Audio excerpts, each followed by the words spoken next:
અમરેલી જિલ્લાના લાઠી તાલુકાના ધામેલ ગામના 28 વર્ષીય આર્મી જવાન મેહુલભાઈ બુઆ કાશ્મીરમાં ફરજ દરમિયાન શહીદ થયા, જેના કારણે તેઓના ગામ અને પરિવારમાં શોકનો માહોલ. રાષ્ટ્રની રક્ષા કાજે પોતાના પ્રાણોની આહુતિ આપનાર વીર જવાનની શહીદીથી સમગ્ર પંથકમાં શોક ફેલાયો. શનિવારે મોડી રાત્રે તેમનો પાર્થિવ દેહ વતન પહોંચશે અને લશ્કરી સન્માન સાથે તેઓને શ્રદ્ધાંજલિ અર્પણ કરવામાં આવશે.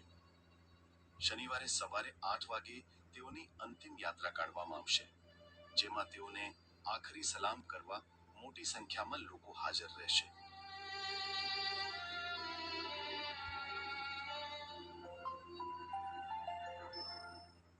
ये यात्रीगण कृतज्ञता की भावना के साथ हमें सूचित करना चाहेंगे कि हम एक वीर सैनिक का पार्थिव शरीर ले जा रहे हैं.